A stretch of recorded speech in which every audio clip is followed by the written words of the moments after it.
지난 정부처럼 정책 대출을 풀어서 자 국민 여러분 빚으로 사세요. 계속 빚내게 젊은 사람들을 빚더미 앉게 만들어 놓고 계속 사게 만드는 거예요. 그러면 그 빚이 안 터지려면 계속 집값이 올라야 돼요. 근데 오를 수가 없거든요. 앞으로 절대 집값이 그렇게 오르질 않아요. 전세 대출도 줄여나가서 점점점 없애는 이런 정책을 피지 않으면, 그리고 금융 규제도 강화해야 돼요. 7월 달에 스트레스 TS를 시행하지만은 금융 규제를 강화하면 이제 돈 없는 분들이 대출 받아 집을 사야 되는데 힘들다 이렇게 할 게 아니라 대출을 줄이지 않으면은 전부 다 못 살게 되는 이런 난미형 불황이 올 수도 있다는 거죠.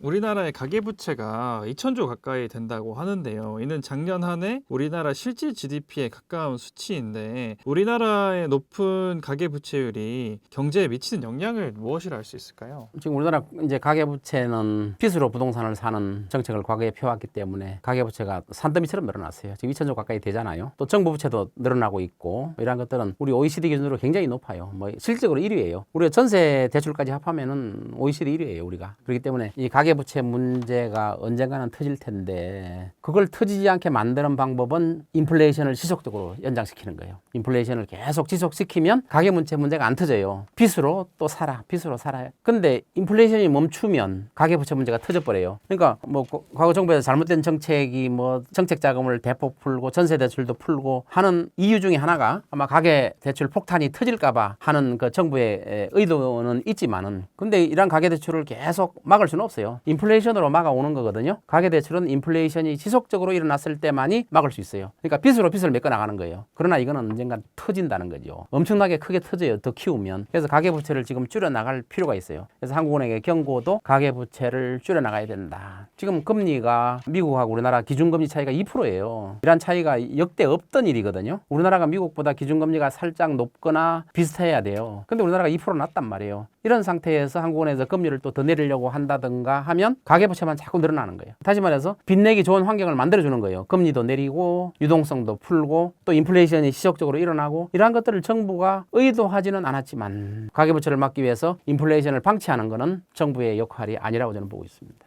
결국에는 이 폭탄 돌리기가 어떤 결과가 나오리라고 보시나요? 자본주의는 인플레이션을 먹고 산다 이런 말이 있어요. 지속적으로 올라야 유지가 되는 거예요. 우리나라는 과거는 고도성장 기간이었고 인구가 막 증가하는 시기였는데, 앞으로는 인구도 줄고 또 소득 수준도 향상이 안 되고 또 경기도 과거처럼 성장률도 굉장히 0점대로 나오잖아요. 지금 전망이 장기 저성장이란 말이에요. 과거 우리나라의 시기는 고성장 시대였어요. 인구가 증가하는 시기. 앞으로는 장기 저성장이란 말이에요. 이런 장기 저성장 상태에서 인플레이션을 지속적으로 시킬 수가 없어요. 그럼 폭탄이 터진단 말이에요. 그래서 지금부터 가계부채를 줄여나가지 않으면, 또 정부에서 돈 풀기를 자제하지 않으면 나중에 경기 침체가 왔을 때 회복 불가능해요. 우리가 지금 일본형 장기 디플레이션, 또 중국도 지금 디플레이션이 시작됐어요. 근데 우리나라도 디플레이션이 시작됐는데 이러한 가계부채를 더 폭발시켜서 더 폭정시켜가지고 나중에 터지면 우리나라는 남미형 경기 침체가 오는 거예요. 남미형 경기 침체 아시죠? 못 살아나는 거예요. 살아날 수가 없는 거예요. 그래서 지금 한국은행에서 경고하는 것도 가계부채를 줄여나간다. 더 이상 늘려서는 안 된다. 이런 경고. 또 다른 나라에서도 OECD에서 또 외국의 JP모건이나 이런 연구기관에서 한국의 가계부채는 심각하다. 이렇게 경고를 하고 있을 정도로, 이러한 경고를 그냥 흘려들어서는 안 돼요. 그래서 가계부채를 지금 줄여나가는, 그리고 전세대출도 줄여나가서 점점점 없애는 이런 정책을 피지 않으면, 그리고 금융 규제도 강화해야 돼요. 7월 달에 스트레스 TS를 시행하지만은 금융 규제를 강화하면 이제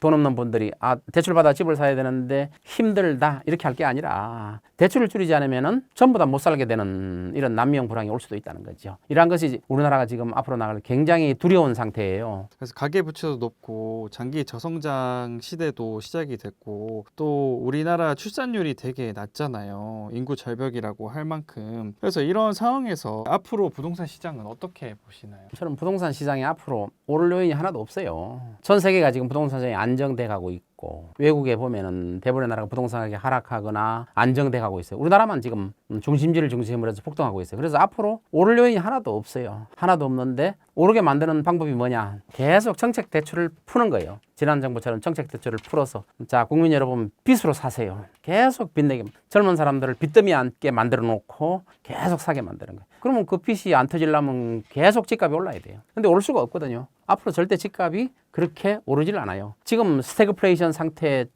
왔는데 앞으로 예견되는 게 디플레이션이란 말이에요. 장기 침체가 오는데 지금 경제 성장률이 0.0%대로 나가고 있는데 집값이 오를 리가 없잖아요. 디플레이션이 올 수밖에 없잖아요. 이런 상태가 오는 게 뻔히 보이는데도 불구하고 지금 대출을 무리하게 푼다든가 돈을 푼다든가 이런 거는 더 악화시키기 때문에 지금 정부에서 정책을 제대로 펴서 부동산 시장을 안정시키는 정책을 지금 펴야 된다고 저는 보고 있습니다. 정부에서 이렇게 정책 대출을 막을 수 없는 이유가 있을까요? 정책 대출을 막을 수 없는 이유가 이제 그거죠. 인플레이션을 지속시켜야 되거든요. 정책 대출을 막아버리면 예를 들어 이제 지난 정부에서 뭐 보금자리론, 특례론, 신생아 대출 이런 거 안 했으면 집값은 많이 하락했을 거예요. 그럼 집값이 하락하면 경기 침체가 더 빨리 오겠죠. 이걸 막기 위해서 정부에서 계속 정책 대출을 한 거예요. 집값을 올려놓은 거예요. 근데 지금 새로운 정부에서는 그렇게 해서는 안 된다는 거예요.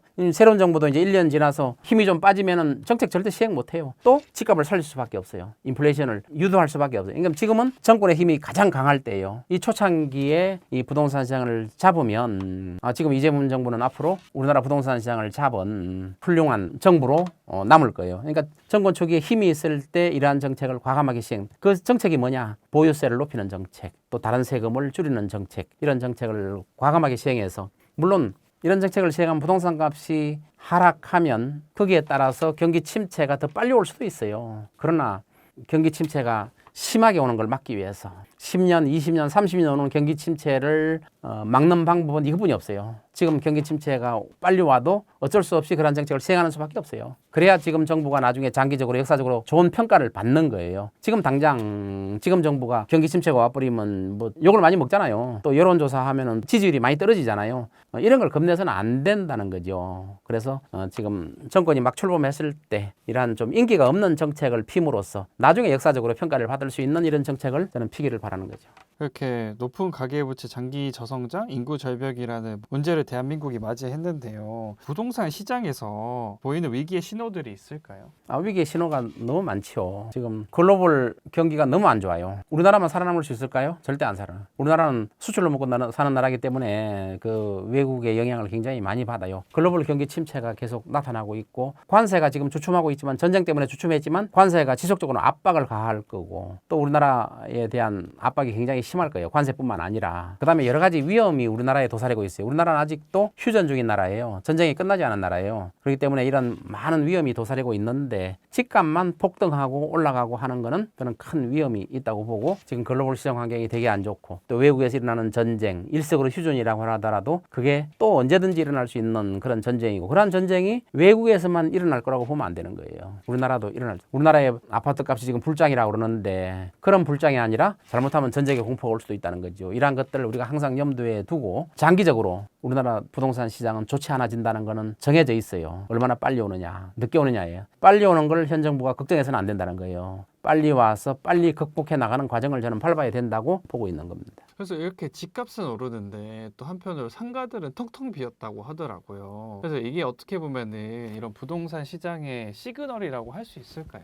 그럼요. 경기 침체의 시그널이 상가 부동산의 하락이에요. 공실률도 굉장히 높아요. 뭐 강남에도 공실률 높고 경기 침체의 신호등이 상가예요, 상가. 근데 주거용은 경기 침체가 오더라도 늦게 떨어지거든요. 사람이 사는 주거 장소이기 때문에 늦게 떨어져요. 그래서 상가는 굉장히 우리나라는 침체돼 있어요. 우리 아파트 상가 같은 데 보면 막 많이 비어 있어요. 그리고 자영업자들 장사가 안 돼요. 안 되는 영향이 경기 침체 영향도 있고 또 인터넷 쇼핑이라는 그러니까 물리적인 사무실이 필요 없는 시대로 나가고 있잖아요. 그렇기 때문에 상가는 우리나라가 지금 과잉 공급되어 있기 때문에 또 경기가 안 좋아지기 때문에 상가가 계속 침체되고 있어요. 여러 가지 원인에 의해서. 상가가 침체된다는 거는 경기 침체가 왔다는 거거든요. 그럼 주거용만 폭등한다. 그러면 상가가 침체가 시작되면 주거용도 떨어지게 돼 있어요. 그런 순서가 경기 침체거든요. 그러면 뭐 어느 날 순간에 우리나라가 뭐 경기 침체가 없어진다. 상가가 다시 살아난다. 이렇게는 어렵거든요. 그러니까 상가가 이렇게 어려운 상태에서 주거용도 나중에 침체가 올 수밖에 없는 거예요. 늦게 난다는 것 뿐이에요. 그래서 지금 나타나고 있는 일부 단지의 부동산 가격의 폭등은 저는 일시적인 거라고 봐요. 그게 지방으로 확산되지는 않는다고 보고 있어요. 막 확산된다고 언론에서 나더라고요. 확산해라 이거지. 확산하라. 뭐 이런 식으로 언론 플레이를 하는 거는 저는 잘못된 시그널을 주는 거라고 보고 있어요.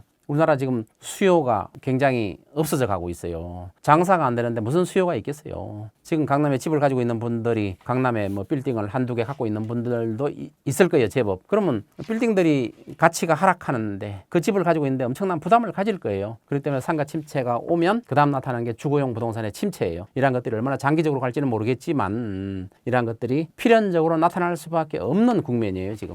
이렇게 부동산의 위기의 특징들이 나타나고 있는데 그래도 우리나라 사람들은 흔히 부동산 불패라고 말을 많이 하잖아요. 그만큼 부동산에 진심인 우리나라 사람들인데 우리나라 사람들이 앞으로 자산을 어떻게 분배하는 것이 좋다고 보시나요? 이제 부동산 불패는 이미 깨졌어요. 우리나라만 아직 부동산 불패를 신봉하고 있어요. 부동산 불패를 신봉하는 나라는 이제 아시아권이거든요. 일본, 중국, 우리나라거든요. 근데 일본은 부동산 불패 신화가 깨졌잖아요. 일본은 부동산을 소유하려고 하지는 않아요. 젊은 사람들이 과거에 한번 혼났기 때문에 10분의 1 가격으로 폭락한 적이 있기 때문에 부동산을 가지려고 하질 않아요. 소유의식이 별로 없어요. 중국은 최근에 또 폭탄이 터져가지고 가계부채 막 이런 폭탄이 터져가지고 중국 부동산 값이 지금 하락 국면에 있잖아요. 물론 일본 중심지가 오른다고 하고 있지만 전반적으로는 부동산이 완전히 죽었어요. 중국도 부동산이 죽었어요. 그럼 부동산 불패 신화가 일본과 중국은 끝났어요. 부동산 불패라는 건 없다. 근데 우리나라는 아직도 부동산 불패 신화를 선호하는 사람들이 있는데 우리나라도 부동산 불패 신화는 없어질 거예요. 우리나라만 부동산 불패 신화가 남아있다. 다른 나라는 없어졌는데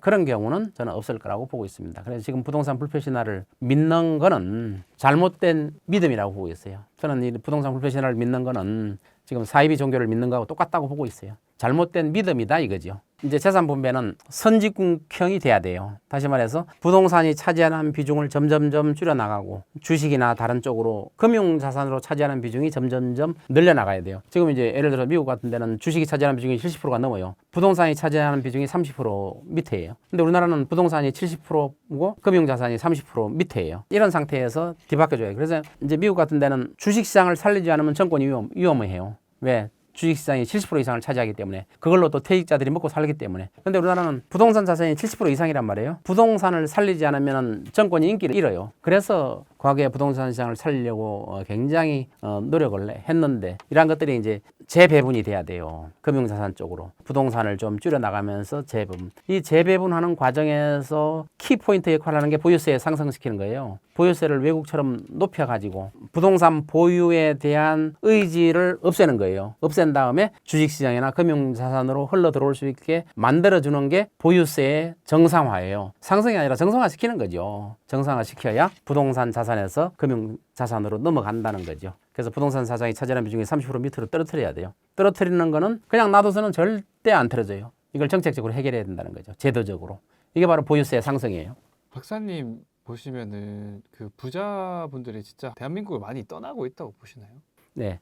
부자분들이 이제 대한민국을 많이 떠나는 이유가 이제 상속세거든요. 상속세. 이 상속세가 너무 과다하고 그렇기 때문에 그다음에 또 기업하기 또 안 좋은 환경 이런 것 때문에 이제 부자들이 외국으로 떠나는 경우가 있어요. 그래서 상속세 문제는 꼭 개편을 해야 돼요. 우리나라에서 대외 금융 자산이라고 그러죠. 대외 금융 자산이 지금 얼마냐면은 한국 돈으로 계산하면 이제 달러로 하면 3조 달러 그러니까 3,000조예요. 대외 금융 자산이 우리나라가 갖고 있는 물론 기업과 개인이 다 갖고 있는 거예요. 3,000조 원이에요. 그 달러를 갖고 있는 게. 그리고 작년 1년 동안에 우리나라에서 미국으로 투자한 것만 한 1,000조 원이 돼요. 물론 기업도 포함되어 있는 거죠. 1,000조 원이 투자했어요. 그래서 금년에는 또 얼마나 투자 자금이 또 미국으로 빠져나갈지는 몰라요. 아까 말한 대외 금융 자산이 3,000조 원이라고 그랬는데 절반 정도가 미국에 있는 거예요. 그 돈이. 그래서 이러한 투자 자금이 외국으로 빠져나가는 것 이러한 걸 막기 위해서라도 여러 가지 세제 개편과 제도를 합리적으로 만들어 나가야 된다고 보여요. 외국은 소득세가 굉장히 높거든요. 그다음에 취득세. 이제 미국 같은데 왜 빠져나가느냐?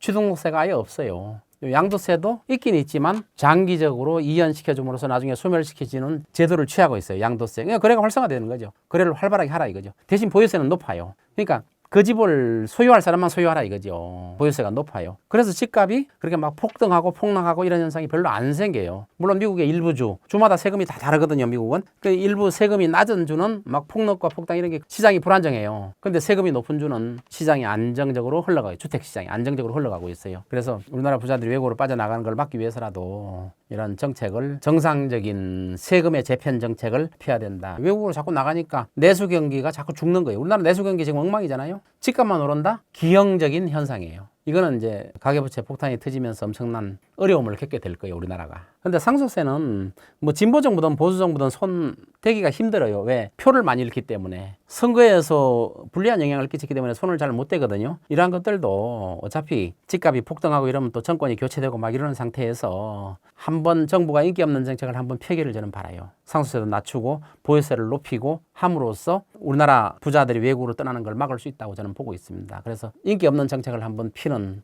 이번 새로운 정부가 되기를 저는 바라고 있어요. 그 서동기 박사님께서는 월급쟁이로 시작하셔가지고 지금은 부동산 사업을 하고 계시잖아요. 어떻게 보면 기득권이신 건데 이렇게 부동산에 대해서 부정적인 말씀을 하시는 이유가 뭔지 여쭤봐도 될까요? 네, 저는 이제 30대 때 서울에 집을 샀기 때문에 아파트를 샀기 때문에 어떻게 보면 기득권이라고 볼 수 있겠죠. 행복한 세대라고 볼 수 있겠죠. 어떻게 보면. 그래서 제 세대에 있는 분들 또 제 위에 있는 세대분들이 이제 은퇴를 하기 시작하거든요. 그럼 그분들은 이제 서울에 특히 강남에 아파트 사신 분들이 그 차익을 많이 남겼어요. 그러한 차익을 똘똘한 한 채 때문에 또 세금도 적게 내요. 그래서 그걸 온전하게 내 소득으로 가져갈 수 있게 만들어 놨단 말이에요. 그거를 누가 손해를 보느냐? 지금 젊은 사람들이 그 거품이 잔뜩 낀 아파트를 산단 말이에요. 그럼 젊은 사람들은 그 거품 먹고 죽으라는 소리냐? 거품은 꺼지게 돼 있는데 그러니까 기성세대들은 물론 과거에 노력해서 집을 일구고 소득을 이루었지만은 거품이 잔뜩 낀 것을 이 정책의 잘못으로 젊은 사람들한테 그 거품을 넘겨주고 나는 소득을 가지는 이런 현상이 저는 잘못됐다고 보고, 그리고 이러한 거품이 자꾸 키워나가고 가계부채가 증가하면 우리가 이제 남미 같은데 보면 자꾸 베네수엘라 예를 들고 있지만 우리나라가 이렇게 가지는 않는다고 저는 보지만은 이렇게 갈 수도 있다는 두려움을 갖고 있는 거예요. 남미는 어때요? 빈곤층이 90% 이상이에요. 그리고 부자들은 외국으로 다 떠나버려요. 이런 사실이 두려운 거예요. 우리나라가 잘못하면 소멸할 수도 있다는 남미형 침체가 온다는 이런 두려움 때문에 저는 부동산 가격은 안정돼야 되고, 지금 정책을 필 때 부동산 가격을 떨어뜨리지 않겠다는 그런 에너지들이 많아요. 세력이라고 하죠. 그런 세력들이 많아요. 이런 것들을 우리가 막아야 젊은 사람들한테 희망을 줄 수 있다는 거고, 젊은 사람들한테 희망 없으면 그 나라는 소멸하는 거예요. 소멸. 남미형 경기 침체가 와버리면 우리나라는 끝장나는 거예요. 그래서 이러한 것들을 지금 막아야 되겠다. 이런 점에서 저는 부동산 가격을 반드시 잡아야 되고, 정상적인 PIR 지수, 지금보다 부동산 값이 반 이하로 떨어져야 PIR이 외국하고 맞춰져요. 이러한 것들을 맞춰야 우리나라가 건전하게 살 수 있겠다. 만일에 뭐 집을 여러 채 갖고 있는 분들은 막 폭등하면은 또 좋아질 수 있겠지만, 한 채 갖고 있는 분들은 오르나 떨어지나 똑같아요. 떨어지나. 물론 지금 고가일 때 막 팔고 나오는 분들은 승자가 될 수 있겠지만, 한 채 갖고 있는 분들이 평생 그 집에 사는 건데 오르든 내리든 큰 신경을 안 쓰고 살 수 있는 거예요. 근데 지금 보유세를 만일에 높이면 어떤 현상이 생기겠어요? 내 집값이 오르기를 바라겠어요? 절대 바라지 않아요. 오르는 거를 원하지를 않아요. 내가 한 채 가지고 집을 살고 있는데 오르는 걸 원하지를 않아요. 이게 정상적인 주거 문화고 주거 생활이고, 이게 정상적인 거거든요. 그래서 주택을 투기의 수단으로 막 삼아가지고 지금 보유세가 너무 낮으니까 막 보유하고 있어도 세금을 적게 내요. 그리고 뭐 똘똘한 한 채 혜택을 많이 줘요. 이런 혜택을 줄 필요가 없다는 거예요. 가격을 기준으로 해서 부동산 시장을 안정시키고 우리나라 국가 소멸을 막아야 돼요. 막아야 돼. 젊은 사람들이 희망이 없으면 국가가 소멸하는 거예요. 그래서 부동산 시장은 반드시 잡아야 되고 정권의 명운을 걸고 잡아야 된다고요. 저는 새로 들어선 이재명 정부가 이러한 정책을 저는 잘 수행할 걸로 보고, 지금 정권의 힘도 크잖아요. 여당도 다수당이잖아요. 이러한 정책을 과감하게 저는 펼 수 있다고 보고 있어요. 그래서 부동산 시장을 안정시킴으로써, 또 기득권자들한테 별로 인기가 없는 정책이지만 그러한 정책을 과감하게 밀어붙임으로써, 정권 초기에 밀어붙임으로써 저는 역사적으로 훌륭한 정부였다, 이런 평가가 받기를 저는 바라고 있습니다.